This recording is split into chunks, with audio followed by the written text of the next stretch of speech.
The Hunter and the Black Dog. On the shadow as substantial reality.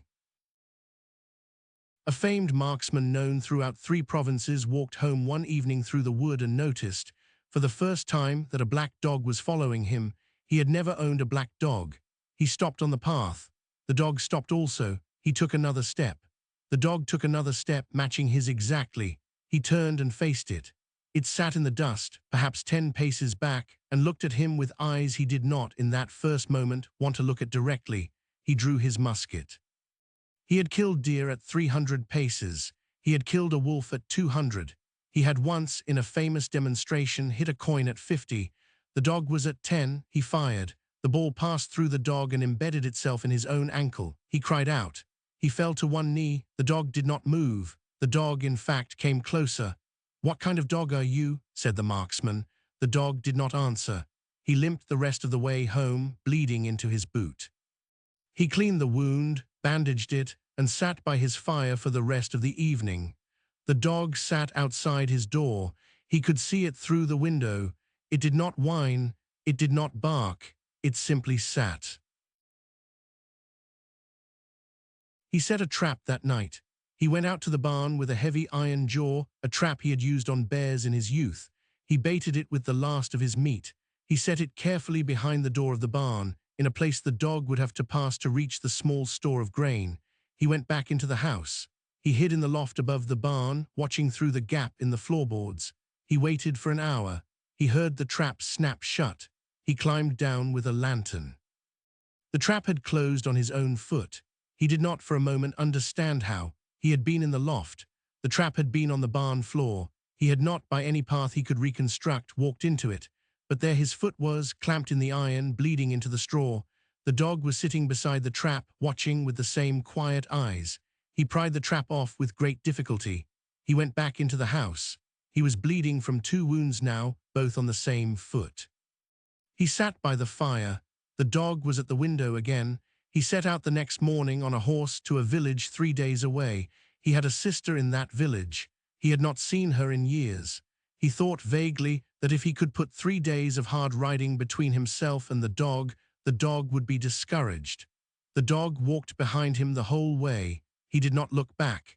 He did not need to. He could hear the soft pad of the dog's feet in the dust, exactly behind the horse, the same pace as the horse, neither closer nor further. The horse, which had been a steady horse for 15 years, was visibly unsettled. The horse, too, could hear it. On the evening of the second day, he tried to lose the dog by taking an unfamiliar path through a ravine. The path was treacherous. He nearly fell twice. He emerged on the far side of the ravine after dark. He looked back. The dog was on the path behind him. On the evening of the third day, at a crossroads outside his sister's village, he turned at last and faced it. The dog sat in the dust. The marksman looked at it carefully for the first time. It was a large black dog, well-fed, with a thick coat. Its eyes were dark, but not dark in the way a dog's eyes are dark. Its eyes were his eyes, slightly older, slightly more patient, but unmistakably the eyes that had looked back at him every morning in his shaving mirror for 30 years. "What are you?" said the marksman. "I am the one you have refused to feed," said the dog. The marksman sat down in the dust at the crossroads.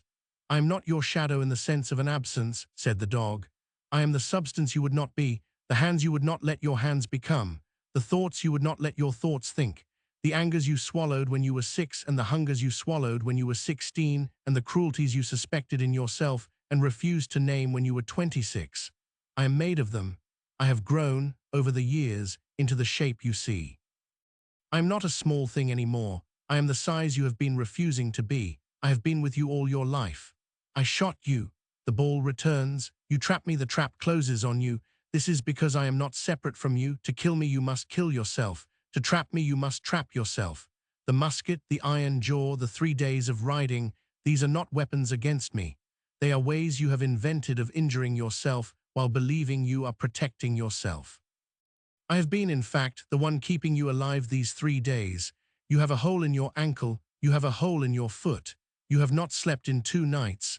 Without my company, you would have fallen into a ditch and bled out.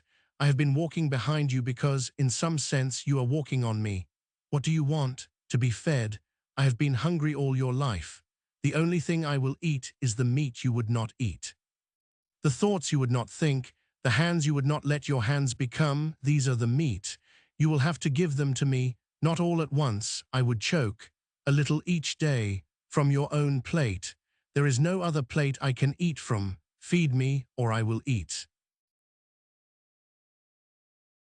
You, the third option you have been pursuing, the one in which you shoot me, trap me, ride away from me, is not, as you have seen, a third option. It is only ways of injuring yourself. The choice is to feed me or be eaten. The marksman sat in the dust for a long time. He had been in his life a man of decision. He decided now slowly. He put down his musket. He held out his hand, empty, to the dog. The dog came forward. The dog smelled the empty palm. The marksman did not have any meat to offer. He had used it all in the trap. But he held the hand out anyway, and the dog put its head into the palm, and the palm closed around the head. The dog was warm. He had not expected it to be warm. He went on to his sister's village. The dog walked beside him now, no longer behind. His sister, when she saw him, said only, "That is a fine dog. I did not know you had one." He said, "I have had him a long time. I have only just acknowledged him." His sister did not press. He fed the dog in the years that followed from his own plate. He did this every evening, small portions. The dog grew sleek. The marksman grew thinner, not in the body, but in some refusal he had been carrying. He shot less straight in his last years. Some hardness had gone out of his hand. He could no longer hit a coin at 50. But the deer he shot, he ate. The men he had been hard with, he stopped being hard with. Angers he had swallowed for 30 years, he stopped swallowing. He died at 71 in his bed with the dog beside him on the floor. The dog did not, after his death, leave. It stayed in the small house. It would not let itself be adopted. It died in its own time 3 months later of its own old age and was buried beside the marksman. His sister wept at the second grave. She had not understood. She wept anyway. The grave in some province has 2 stones, one for each of them. The stones are the same size.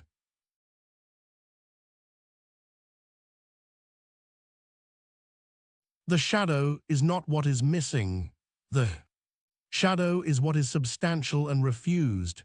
You cannot shoot it, you cannot trap it. The ball returns, the trap closes on your own foot. The only thing it will eat is the meat from your own plate. The choice is to feed it or be eaten. The third option, shooting, trapping, riding away, is only ways of injuring yourself. Most do not in time choose. The few who do sleep beside the dog in their last years.